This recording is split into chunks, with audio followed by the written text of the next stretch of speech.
एक मोठी बातमी पुण्यातनं वेळेत उपचार न मिळाल्यामुळे गर्भवती महिलेचा मृत्यू झाल्याचा प्रकार समोर आलाय।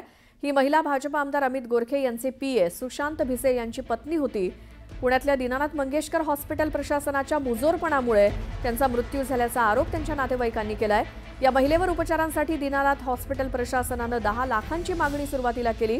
3 लाख रुपये भरण्याची तयारी असताना सुद्धा त्यांना हॉस्पिटलमध्ये दाखल करून घेतलं नाही आणि दुसऱ्या रुग्णालयात भरती करताना त्यांचा मृत्यू झाल्याचं नातेवाईकांचं म्हणणं आहे। जुळ्या मुलांना जन्म दिल्यानंतर तनिषा यांचा मृत्यू झालाय। दरम्यान रुग्णालयानं मात्र हे आरोप फेटाळलेत, तर राज्य महिला आयोगानं सुद्धा या घटनेची दखल घेत महापालिका आयुक्तांना पत्र पाठवत हॉस्पिटलची चौकशी करून अहवाल सादर करण्याचे आणि कारवाई करण्याचे आदेश दिलेत।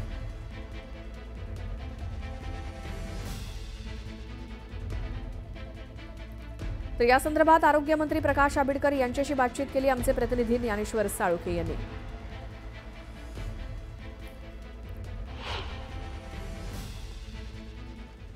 पुण्यातल्या दीनानाथ मंगेशकर रुग्णालयानं पैशाअभावी तनिषा भिसे या गर्भवती महिलेला उपचारास नकार दिल्यामुळे तिचा मृत्यू झाल्याची घटना घडलेली। या प्रकाराने खळबळ उडालेली।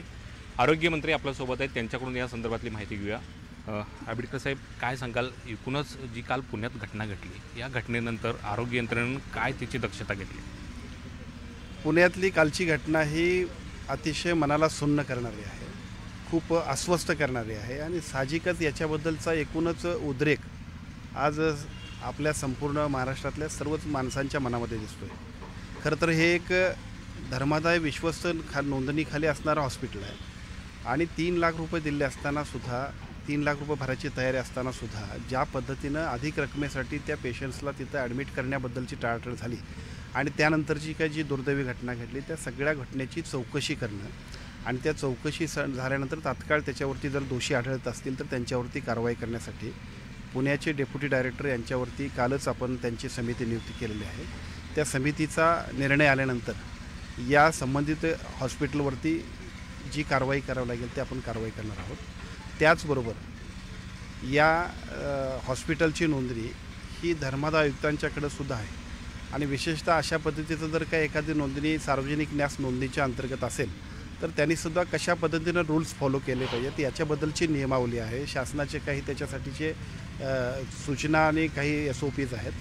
त्या सूचनांचा सुद्धा जर योग्य पद्धतीनं अंमल केला नसेल तर त्या संदर्भात सुद्धा राज्याचे विधी व न्याय खात्याचे आरोग्य राज्यमंत्री सन्मान्य आशिषजी जयस्वाल हे या समितीचे प्रमुखसुद्धा आहेत। त्यामुळे त्यांच्या माध्यमातून सुद्धा या हॉस्पिटलच्या संबंधित घटनेच्या अनुषंगानं चौकशी होईल आणि जे चुकीचं असेल त्याच्यावरती अतिशय कठोर कारवाई होईल। एका बाजूला सरकार माता आणि बालमृत्यूचं प्रमाण रोखण्याचा प्रयत्न करते आणि अशा पद्धतीनं जर घटना घडत असेल, दुर्दैवानं मुख्यमंत्री कार्यालयातनं मंत्रालयांचे आमदारांची फोन जाऊन जर त्याकडे दुर्लक्ष केलं जात असेल तर हे किती गांभीर्याने घ्याल?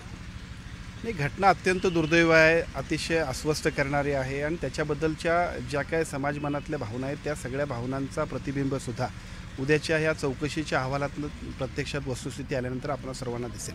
खरं तर माता मृत्यूंचं प्रमाण हा वेगळा विषय आहे की जिथं कुपोषणानं खूप अडचणींमुळं हे ज्या विषय होतात तो विषय वेगळा, पण इथं फक्त आर्थिक मागणीसाठी जर एखाद्या माणसाला त्याचा आरोग्याच्या सेवेचा हक्क डावलत असेल तर हा विषय गंभीर आहे। त्यामुळे निश्चितपणानं त्या अनुषंगानं सुद्धा याच्यावरती कारवाई होईल। जे दोषी आढळते त्यांच्यावरती कडक कारवाई केली जाणार? हो, निश्चितच।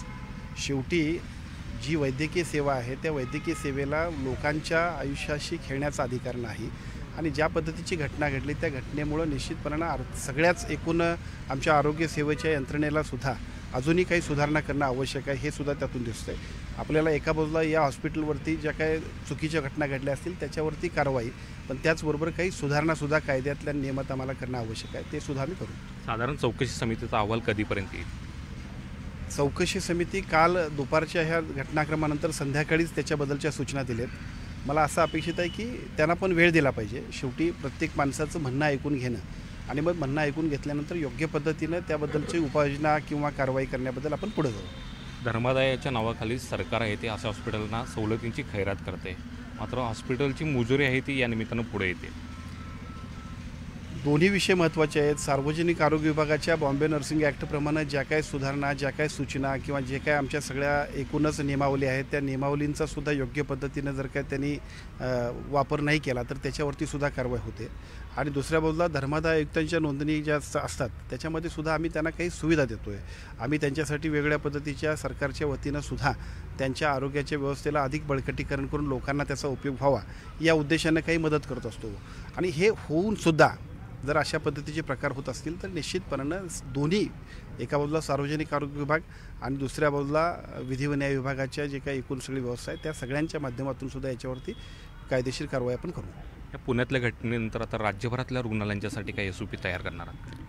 निश्चितपणानं हा विषय आपल्या सगळ्यांनाच अस्वस्थ करणार आहे. त्याचबरोबर सार्वजनिक आरोग्य विभागाच्या यंत्रणेला अजून गतिमान आणि योग्य पद्धतीचं नियमन करणं गरजेचं आहे. मी तुम्हाला एवढंच सांगतो की अशा पद्धतीचा प्रकार होऊ नये यासाठी ज्या काही उपाययोजना करायला लागतील त्यासाठी सुद्धा सार्वजनिक आरोग्य विभागाच्या वतीनं राज्याचे मुख्यमंत्री आणि दोन्ही उपमुख्यमंत्र्यांच्या सूचनेनं अतिशय चांगल्या पद्धतीने एक SOP आपण करणार आहोत. नक्कीच. तर हे होते आरोग्यमंत्री प्रकाश आंबेडकर यांनी स्पष्टपणे या सगळ्या घटनेच्या चौकशीचे आदेश दिलेले आहेत आणि इथून पुढच्या काळात अशा पद्धतीच्या घटना घडू नये यासाठी राज्य सरकार सकारात्मक पावलं उचलत असल्याचं आणि त्या दृष्टीनं उपाययोजना करत असल्याचं सुद्धा त्यांनी सांगितलेलं आहे. Video journalist Sandeep Patil, Dnyaneshwar Salunkhe, news 18 Lokmat, Kolhapur. आणि सोबतच वेळक राज्यसभेत मंजूर वक्फ विधेयकाच्या बाजूने 128 तर विरोधात 95 मतं. वक्फ सुधारणा विधेयकादरम्यान राज्यसभेत शरद पवार गैरहजर. पवारांच्या भूमिकेमुळे उबाठा शिवसेना गट नाराज. राज्याचे गृहराज्यमंत्री योगेश कदम आज बीड जिल्हा दौऱ्यावर. मसाजोगमध्ये संतोष देशमुखांच्या कुटुंबियांची भेट घेणार. पोलीस अधिकाऱ्यांसोबतही चर्चा करणार असल्याची माहिती. पुण्यात वेळेत उपचार न मिळाल्यामुळे आमदाराच्या PAच्या पत्नीचा मृत्यू. रुग्णालयात दाखल होण्यापूर्वी 10 लाख रुपये मागितल्याचा आरोप. कुटुंबियांकडनं रुग्णालय प्रशासनावर टीकेची झोड. पुण्यात गर्भवतीच्या मृत्यू प्रकरणात पुणे पोलीस करणार चौकशी. डॉक्टरांचे जबाब घेत जिल्हा मेडिकल बोर्डाकडे अहवाल सोपवणार तर रुग्णालयाचे CCTV तपासणार असल्याची माहिती. करुणा मुंडेंच्या अर्जावर आज कोर्टात सुनावणी. निवडणूक प्रतिज्ञापत्रात नाव न लिहिल्यामुळे धनंजय मुंडेंविरोधात करण्यात आली होती याचिका. शेतकरी महिला मजुरांना घेऊन जाणारा ट्रॅक्टर विहिरीत कोसळला. नांदेडच्या आलेगाव शिवारातली घटना. 8 मजुरांचा मृत्यू झाल्याची भीती.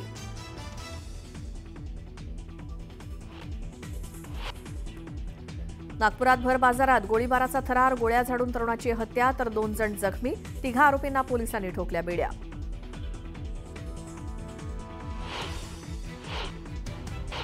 मुंबईत पालिकेनं खासगी संस्थांमार्फत नेमलेल्या क्लीनअप मार्शलची सेवा आजपासून बंद. मात्र अस्वच्छता पसरवणाऱ्यांवरती पालिकेच्या उपद्रव मूल्य पथकाकडनं कारवाई सुरूच राहणार.